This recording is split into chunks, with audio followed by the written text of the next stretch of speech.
দেখছে AGT live 24/7। ये है AGT Live 24/7। This is AGT Live 24/7।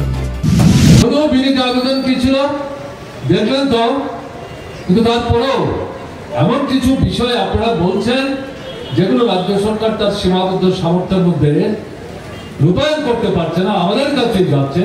তা আমাদের কাছেই যখন যাচ্ছে, আমরা আপনাদের কাছে আবেদন করি 35 বছর দিলেন, এবার আমাদেরকেই সরকার চালাতে দিন। কলসি নিয়ে যাবে, টাকার অভাব হবে না।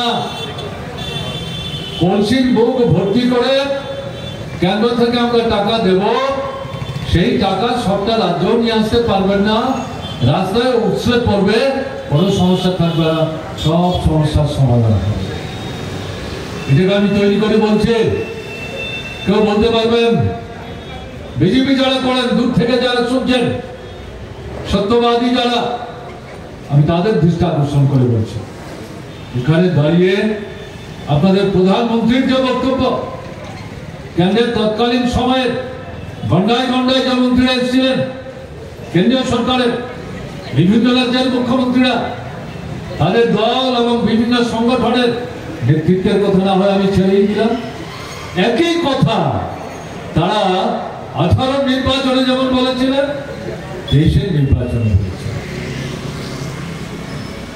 আমি আপনাদের জিজ্ঞেস করি, বিজেপি দলের বন্ধুদের দৃষ্টি আকর্ষণ করেও বিনীতভাবে জিজ্ঞেস করি, প্রধানমন্ত্রী নরেন্দ্র মোদী, কেন্দ্রের তৎকালীন এবং বর্তমান অর্থমন্ত্রী, তারা যখন এই নির্বাচনে লড়ে অংশগ্রহণ করতে গিয়ে বিজেপির সপক্ষে কথা বলতে গিয়ে বিভিন্ন প্রতিশ্রুতি দিয়েছেন, তারা কি কোথাও একবারের জন্য বলেছেন আমাদের ভোট দিলে কিন্তু আমাদের ট্যাক্সও বাড়াতে হবে, জলের ট্যাক্স বাড়াতে হবে, বিদ্যুতের ট্যাক্স বাড়াতে হবে, গ্যাসের ট্যাক্স বাড়াতে হবে, আপনাদের কিন্তু ভোগ করতে হবে?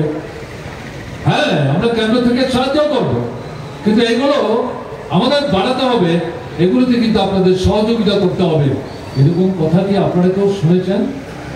কেউ বলতে পারেন না, ট্যাক্স বাড়বে, ট্যাক্স দিতে হবে, ত্রিপুরার মানুষকে সহযোগিতা করতে হবে, এরকম একটি কথাও তো বলেননি।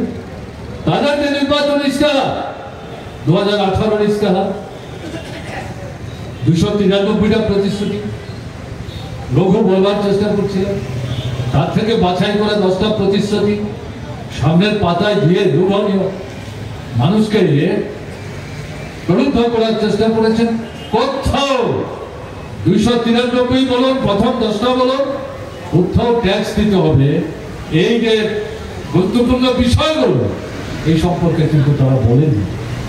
2023 নির্বাচন, সেখানেও তারা বলেন।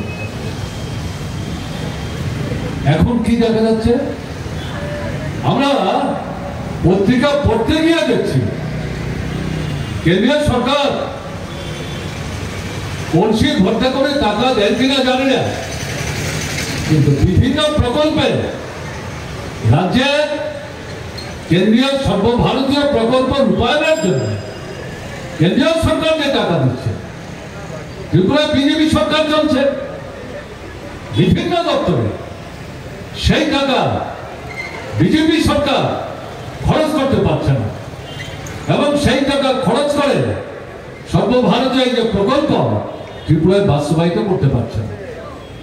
দুর্নীতির বেহিসাব ত্রিপুরার বিজেপি সরকার সমর্থক হয়ে যাচ্ছে, তাদের সাথে এখন যুক্ত হয়েছে ত্রিপুরা অর্থাৎ যারা 2023 পরাজয় প্রতিহত করে,